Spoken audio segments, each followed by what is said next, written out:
அஷ்ஹது அல்லா இலாஹ இல்லல்லாஹு வஹ்தஹு லா ஷரீக லஹு வ அஷ்ஹது அன்ன முஹம்மதன் அப்துஹு வ ரசூலுஹு அம்மா பௌது ஃபௌது பில்லாஹி மினஷ் ஷைத்தானிர் ரஜீம் பிஸ்மில்லாஹிர் ரஹ்மானிர் ரஹீம் அல்லாஹும்ம ஸல்லி அலா முஹம்மதின் வ அலா ஆலி முஹம்மத் கமா ஸல்லைத அலா இப்ராஹீம வ அலா ஆலி இப்ராஹீம இன்னக ஹமீதுன் மஜீத் அல்லாஹும்ம பாரிக் அலா முஹம்மதின் வ அலா ஆலி முஹம்மத் கமா பாரக்த அலா இப்ராஹீம வ அலா ஆலி இப்ராஹீம இன்னக ஹமீதுன் மஜீத்.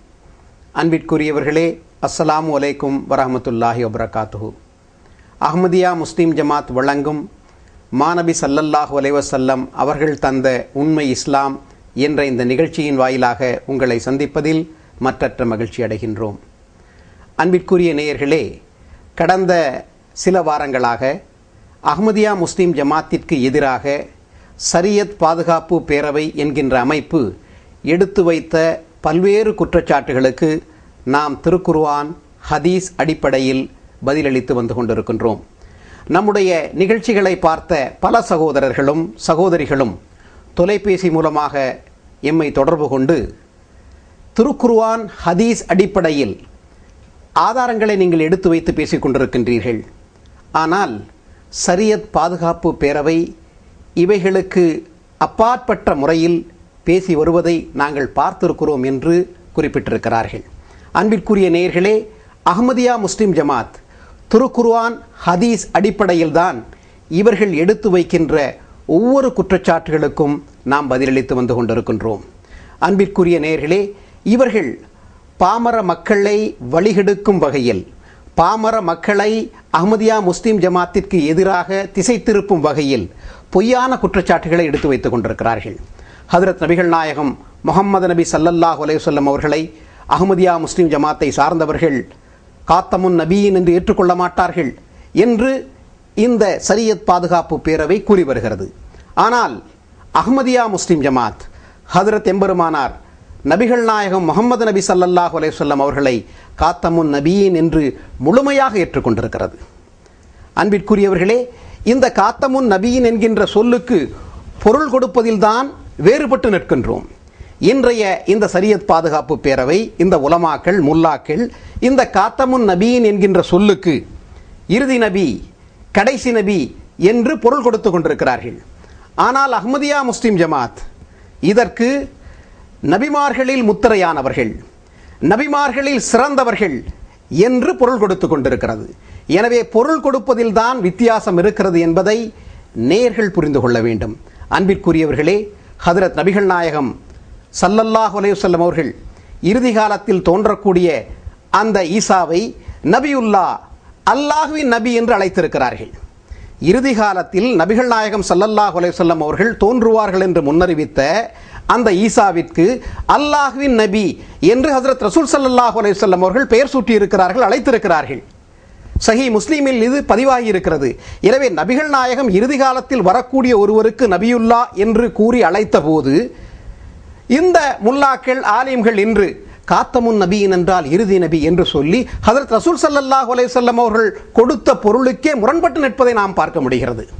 எனவே அன்பிற்குரிய நேயர்களே, இன்றைய இந்த நிகழ்ச்சியில் காத்தமுன் நபியின் என்பதற்கு என்ன பொருள் என்பதை நாங்கள் விளக்க கடமைப்பட்டவர்களாக இருக்கிறோம்.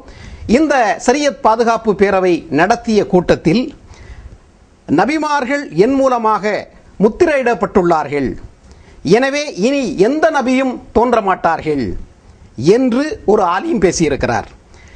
மார்க்க பெரியார்கள் இந்த காத்தமுன் நபியின் என்கின்ற சொல்லுக்கு என்ன பொருள் கொடுத்திருக்கிறார்கள் என்பதை நாம் விளக்குவோமேயானால் நேயர்கள் மிக தெளிவான முறையில் இதனை புரிந்து கொள்ள முடியும்.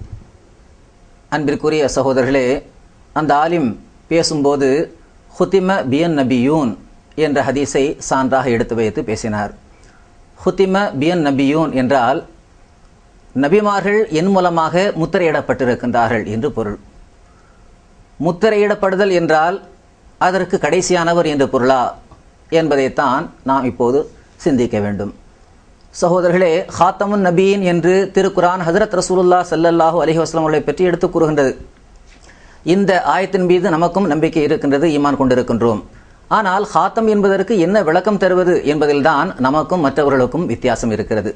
நாம் கொடுக்கின்ற விளக்கம் ஹஜ்ரத் ரசூல் ஸல்லல்லாஹு அலைஹி வஸல்லம் அவர்கள் கொடுத்த விளக்கம், ஹஜ்ரத் ஆயிஷா ரலியல்லாஹு அன்ஹா அவர்கள் கொடுத்த விளக்கம், மார்க்க பெரியார்கள் கொடுத்த விளக்கத்தை நாம் கொடுக்கின்றோம். அதாவது மேலானவர், சிறந்தவர், முத்திரையானவர் என்ற பொருள். ஆனால் நபிமார்களில் இறுதியானவர் என்ற இந்த கருத்தை எந்த ஒரு மார்க்க அறிஞரும் எடுத்துக்கூறவில்லை. அதே போன்று சஹாபாக்களிலும் எவருமே இந்த கருத்தை சொல்லவில்லை. இதை நாம் மீண்டும் மீண்டும் எடுத்து கூறி வருகின்றோம். அடுத்து ஹஜ்ரத் ரசூல் ஸல்லல்லாஹு அலைஹி வஸல்லம் அவர்கள் பின்னால் வரக்கூடிய இப்னு மரியமை பற்றி நபியுல்லாஹ் என்று கூறியிருக்கின்றார்கள். அடுத்து லைஸ பைனி வ பைனஹு நபியுன், எனக்கும் அவருக்கும் இடையில் நபி இல்லை என்று கூறியிருக்கிறார்கள். ஆக இந்த ஹதீஸோடு இணைத்து பார்க்க நாம் கடமைப்பட்டிருக்கின்றோம். ஒரு பக்கம் ஹாத்தமுன் நபியின் என்று திருக்குரான் கூறுகின்றது.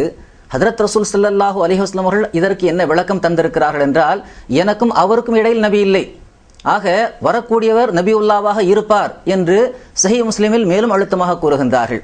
எனவே இந்த அடிப்படையில் இறுதியானவர் என்ற அர்த்தம் நாம் கொடுக்கவே முடியாது என்பதை தெரிந்து கொள்ள முடிகின்றது. அடுத்து சகோதரர்களே, ஹாத்தமுன் நபியின் என்பதற்கு ஹஜ்ரத் ரசூல் ஸல்லல்லாஹு அலைஹி வஸல்லம் அவர்கள் கொடுத்த விளக்கம் என்ன? அன்னாருடைய சொற்களிலே நாம் பார்க்கின்ற போது ரசூல் ஸல்லல்லாஹு அலைஹி வஸல்லம் அவர்கள் கூறினார்கள், இன்னி அப்துல்லா, அதாவது நான் அல்லாவின் அடியாராக இருக்கின்றேன், ஃபி உம்மில் கிதாப், வேதங்களின் தாயாக இருக்கின்ற இந்த திருக்குரானின்படி, ல ஹாத்தமுன் நபியின், ஹாத்தமுன் நபியினாக இருக்கின்றேன். வ இன்ன ஆதம ல முன்ஜதிலுன் ஃபித்தீன், ஆதம் அலைஹிஸ்ஸலாம் மண்ணிற்கு இடையில் இருக்கின்ற போதே நான் ஹாத்தமுன் நபியினாக இருக்கின்றேன். ஆக ரசூல் ஸல்லல்லாஹு அலைஹி வஸல்லம் அவர்கள் ஆதம் அலைஹிஸ்ஸலாம் அவர்கள் தோன்றுவதற்கு முன்பே நான் ஹாத்தமுன் நபியினாக இருக்கிறேன் என்று இந்த ஹதீஸில் குறிப்பிட்டிருக்கிறார்கள். எனவே காலத்தால் அவர்கள் இறுதியானவர்கள் என்ற பொருள் ஒருபோதும் ரசூல் ஸல்லல்லாஹு அலைஹி வஸல்லம் அவர்கள் கொடுக்கவில்லை. ஆக இந்த அடிப்படையில் தான் ஹஜ்ரத் ரசூல் ஸல்லல்லாஹு அலைஹி வஸல்லம் அவர்கள் இந்த ஹாத்தம் என்ற விஷயத்தை பல்வேறு ஹதீஸ்களில் நமக்கு விளக்கி காட்டியிருக்கிறார்கள். ஒரு முறை ஹஜ்ரத் அலி ரலியல்லாஹு அன்ஹு அவர்களை பார்த்து சொன்னார்கள், அனா ஹாத்தமுன் நபியின் வ அன்த யா அலியு ஹாத்தமுல் அவுலியா, அதாவது நான் நபிமார்களில் ஹாத்தமாக இருக்கின்றேன், நபிமார்களில் நான் சிறந்தவனாக இருக்கிறேன், முத்திரையானவனாக இருக்கிறேன், அலியே நீர் வலிமார்களில் சிறந்தவராக இருக்கின்றீர். ஆக இங்கேயும் சிறந்தவர் என்ற பொருளைத்தான் ரசூல் ஸல்லல்லாஹு அலைஹி வஸல்லம் அவர்கள் ஹஜ்ரத் அலி ரலியல்லாஹு அன்ஹு அவர்களுக்கு ஒப்பிட்டு சொல்லும்போது கூறியிருக்கிறார்கள். ஆக நபிமார்களில் எவ்வாறு அலியே நீர் சிறந்தவராக இருக்கின்றீரோ, ஹாத்தமாக இருக்கின்றீரோ, அதே போன்று நான் நுபுவத்தில் ஹாத்தமாக இருக்கிறேன் என்ற ஒரு கருத்துப்பட இந்த ஹதீஸ் அமைய பெற்றிருக்கின்றது. ஆக இதிலும் கூட ஹாத்தம் என்பதற்கு கடைசியானவர் என்ற அர்த்தம் ஒருபோதும் வரவில்லை. அவ்வாறு கொடுத்தால் நிச்சயமாக ஹஜ்ரத் அலி ரலியல்லாஹு அன்ஹு அவர்களுக்கு பிறகு வேறு எந்த வலியுல்லாஹுமே இந்த உம்மத்தில் தோன்றவில்லை என்ற ஒரு தவறான கொள்கைக்கு நாம் வந்துவிட நேரிடும். ஆனால் அப்படி எந்த ஒரு ஆலிமும் அதனை ஒப்புக்கொள்ள மாட்டார். அது மட்டுமல்ல, இந்த கருத்து நாம் மட்டும் எடுத்துக்கூறவில்லை, முந்தைய மார்க்க பெரியார்களும் இதனை எடுத்துக்கூறி இருக்கிறார்கள் என்பதை நாம் பலமுறை எடுத்துச் சொல்லி வந்திருக்கிறோம். அதற்கான சான்றுகளையும் எடுத்து தருகிறோம். ஆனால் இந்த ஆலிம்கள் எந்த சான்றையும் எடுத்து வைப்பதில்லை. அதுதான் மக்கள் பார்த்து நீங்கள் சான்றுடன் பேசுகிறீர்கள் என்று பலர் நமக்கு போன் மூலமாக தெரிவிக்கிறார்கள். ஹஜ்ரத் ஷா வலியுல்லா ரஹ்மத்துல்லாஹி அலைஹி அவர்கள் கூறியிருக்கிறார்கள், ஹுதிம பிஹின் நபியூன ஐ லா யூஜது மை யாமுருஹுல்லாஹு சுப்ஹானஹு பித்தஷ்ரீ அலன்னாஸ், தஃபீமாத் இலாஹியா தஃபீம் நம்பர் 53 இது வருகிறது.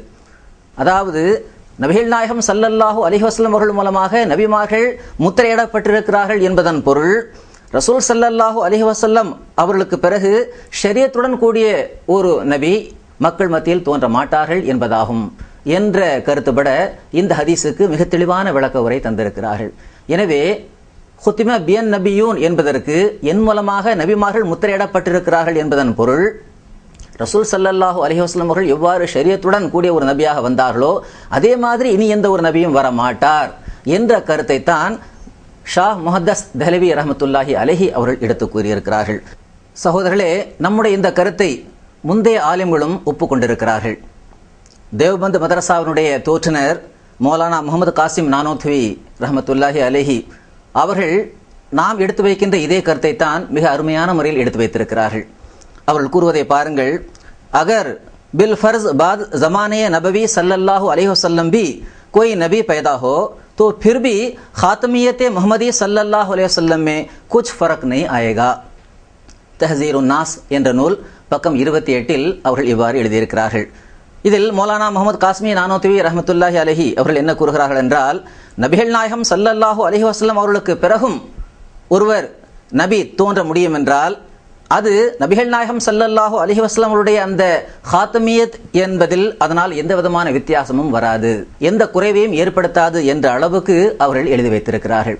ஆக பாருங்கள், இந்த அளவுக்கு ஹாத்தமுன் நபியின் என்பதற்கு நாம் கொடுக்கின்ற அந்த விளக்கத்தை அன்று தேவ்மது மதரசாவினுடைய ஸ்தாபகர் அவர்கள் மிக தெளிவான முறையில் எடுத்து கூறி சென்றிருக்கிறார்கள்.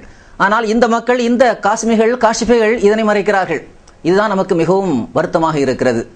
ஆக எந்த காசிம் நானூத்தி அவர்கள் மிக தெளிவான கருத்தை, நாம் எடுத்து கூறுகின்ற கருத்தை எடுத்து சொன்னார்களோ அதை கூட இந்த மக்கள், இந்த ஆலிம்கள் மக்களிடமிருந்து மறைக்கிறார்கள். எனவே நாம் எடுத்து வைக்கின்ற இந்த பொருள்தான் ஹஜ்ரத் ரசூல் ஸல்லல்லாஹு அலைஹி வஸல்லம் அவர்கள் கொடுத்த பொருளாகும், மார்க்க பெரியார்கள் கொடுத்த பொருளாகும். அது மட்டுமல்ல, இந்த காசிமிகளுக்கு காசிமி என்ற பட்டத்தை கொடுக்கின்ற அந்த மதரசாவின் ஸ்தாபகரும் கூட இந்த அர்த்தத்தை தான் கொடுத்திருக்கிறார்கள். எனவே சகோதரர்களே, எந்த அளவுக்கு இவர்கள் உண்மையை மறைக்கிறார்கள் என்பதை நீங்கள் தெளிவாக புரிந்து கொள்ள வேண்டும். அன்பிற்குரியவர்களே, மிக அருமையான முறையில் காத்தமுன் நபியின் என்கின்ற சொற்றொடருக்கு இங்கே விளக்கமளித்தார்கள். ஹதரத் ஆயிஷா ரலியல்லாஹு அன்ஹா அவர்களுடைய ஒரு கூற்றும் துர்ரே மன்சூரில் இடம்பெற்றிருக்கிறது. அதில் ஹதரத் ஆயிஷா ரலியல்லாஹு அன்ஹா அவர்கள் கூறுகிறார்கள், கூலு இன்னஹு காத்தமுல் அன்பியா வலா தகூலு லா நபிய பாத. ஹதரத் நபிகள் நாயகம் ஸல்லல்லாஹு அலைஹி வஸல்லம் அவர்களை காத்தமுல் அன்பியா என்று கூறுங்கள், ஆனால் அவர்களுக்கு பிறகு நபி இல்லை என்று கூறாதீர்கள் என்று ஹதரத் ஆயிஷா ரலியல்லாஹு அன்ஹா அவர்கள் குறிப்பிட்டிருக்கிறார்கள். எனவே இன்றைய ஆலிம்கள் இவைகளையெல்லாம் பார்த்துவிட்டு மறைத்து மக்கள் மத்தியில் மாற்றி கூறிக்கொண்டிருக்கிறார்கள். எனவே அன்பிற்குரிய நேயர்களே, நாம் திருக்குர்ஆனிலிருந்தும் ஹதீஸ்களிலிருந்தும் சான்றுகளை காட்டி விளக்கி கொண்டிருக்கின்றோம்.